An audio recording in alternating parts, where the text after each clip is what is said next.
got me practising. I'm practising for the 2021 Camperdown Robert Burns Scottish Festival. Unfortunately, the 2021 has had to be cancelled in its usual form. You can readily understand that, I'm sure, with COVID about. But we can't let the occasion pass without giving some recognition to all those things that we like about the Robert Burns Scottish Festival. So we're having a virtual festival somewhere in the stratosphere on the 5th of July this year. So I'd like to encourage you all to participate in that, and keep in mind that we are preparing for 2021. You might be asking yourself, how on earth does this little town in southern Australia, southeast Australia, Le Bois du Monde, as my French son-in-law says, how come it's engaging in this sort of thing? Well, it's probably no surprise. You know, the 19th century Scottish diaspora resulted in many Scots coming to this part of the world to escape hunger, poverty, and increase their opportunity. And with them they brought quite a bit of baggage, really.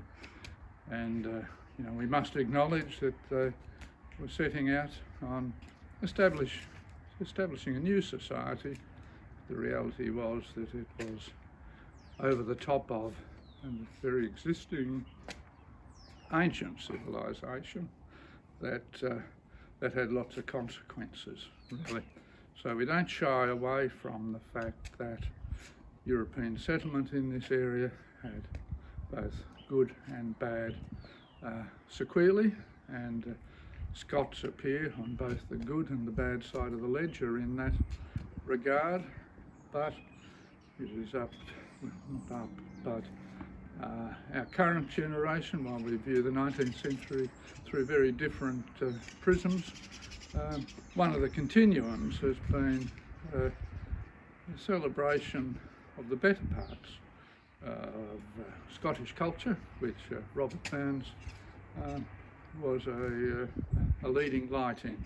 And it's remarkable that after more than 200 years after his death, we are still remembering and celebrating the good things, because it was his philosophy expressed so clearly in his written work, his poems, and his music, that demonstrated a generosity that we hope will be one of the features of our new society here.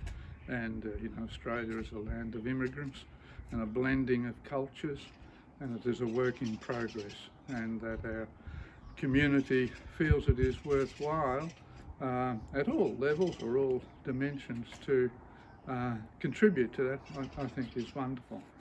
So we have a community-based festival that involves not just music in various forms, obviously bagpipes, folk music, but music workshops, because we're keen for our youngsters to enjoy and build on what has gone before.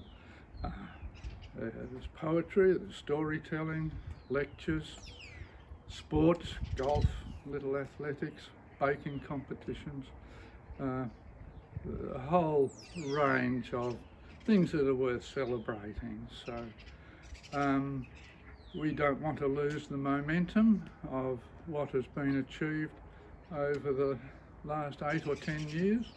I mean, always the Scots' presence in this district has been obvious, but embraced at different times with different levels of enthusiasm. We are fortunate that amongst those 19th century pioneers, one of them brought a statue of Robert Burns, created in 1829 and put on exhibition in firstly in Edinburgh in 1830 and later at the Crystal Palace at the Jubilee in 1859. And it ended up here in Camperdown in the early 1880s, and enjoyed a revered position in our botanic gardens not far from here. And the camera will show you that from a distance shortly. And as is commonly known, it was vandalised, and a community effort to restore it involved fundraising and concerts and music making that has been continued. So we're lucky to have such a both a physical reminder and the literary legacy of Robert Burns. So I think that's more than enough from me. I've got to go to work. As you might have heard when you were approaching, my music needs a lot of practice, and I've got 12 months till the next Robert Burns Festival. So I'm just going to continue my practice, and I hope you enjoy some of the panoramic views in this little part of Camperdown overlooking Lake Bullen Merri. I hope you'll tune in on the 5th of July, and I hope you'll be encouraged to come and visit us in July 2021. Cheerio.